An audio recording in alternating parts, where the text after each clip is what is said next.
10 दिवसामध्ये जे बरोबर पवित्र चिवर घेऊन आपण काही शिकण्यासाठी इथे आलेले आहात, तर आपल्या प्रत्येकाला असं वाटत आहे, डोळे बंद करून ऐकायला आपल्या प्रत्येकाला असं वाटते की मला काहीतरी चांगलं बनायचं आहे.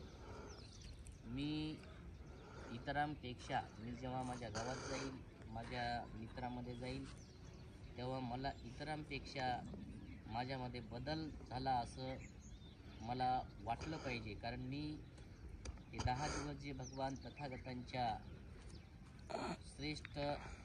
अतिशय श्रेष्ठ अशा प्रकारच्या संघाचं हे चिवर माझ्या अंगावर धारण केलेलं आहे. आणि त्यामुळे हे चिवर धारण केल्यामुळे नक्कीच मला माझ्या गावामध्ये परिसरामध्ये जातील तेव्हा 10 दिवस तू तिथे जाऊन शिकलेला आहेस तर काय शिकलास, तर नक्की मला असं कोणी म्हणू नये माझ्यावर 10 दिवस जे काही संस्कार पडले धम्माचे, त्या संस्काराचं मी नक्की पालन केलं पाहिजे असं प्रत्येकानं वाटलं पाहिजे. प्रत्येकाने तसा प्रयत्न करायचा आहे. कारण आपण पाहतो इथे तुम्ही चिवर अंगावर सोडून जर लगेच उड्या मारू लागले आणि काही तुम्हाला येत नसेल तर मात्र तुम्ही या चिवराचा अपमान करण्यासाठी आले असं वाटू लागेल. आणि म्हणून प्रत्येकजण अतिशय शिस्तीनं, नियमानं, विनयाचं पालन करून धम्मपरिषदेमध्ये वावरत असताना आपण सर्वांनी अतिशय शिस्तीनं आणि अतिशय छानपैकी एक काय झालं बस करायला छोटं म्हणते एक नीट बस नीट बस नीट बस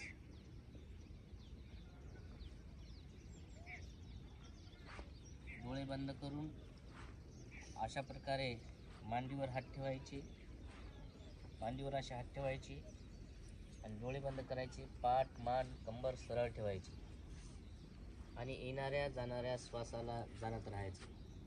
श्वास येत आहे, श्वास जात आहे.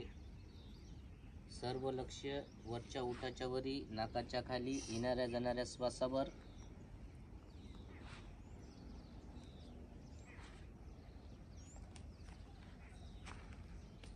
सर्व लक्ष श्वासावर, सर्व लक्ष येणाऱ्या जाणाऱ्या श्वासावर.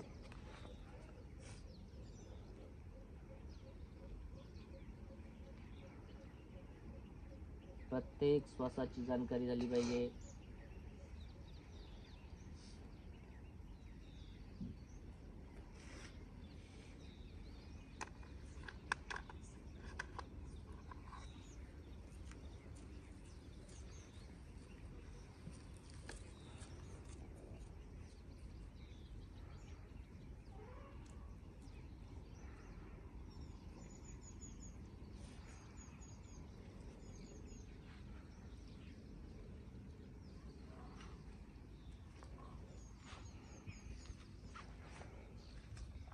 आपण बुद्धपुत्र बनलेले आहोत, आपल्या अंगावर चिवर आलेला आहे, तर आपण बुद्धांसारखं थोडं तरी बसण्याचा प्रयत्न, थोडं आनापानसती शिकण्याचा प्रयत्न करायचा आहे.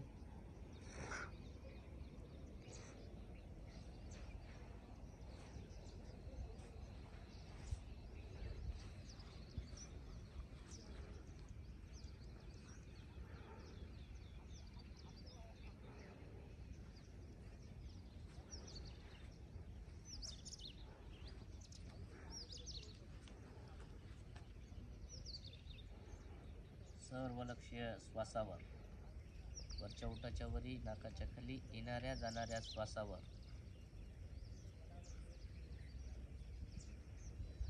श्वास जाणवत नसेल तर थोडासा मोठ्याने श्वास घ्या, मोठ्याने सोडा, म्हणजे श्वासाची जाणकारी होईल.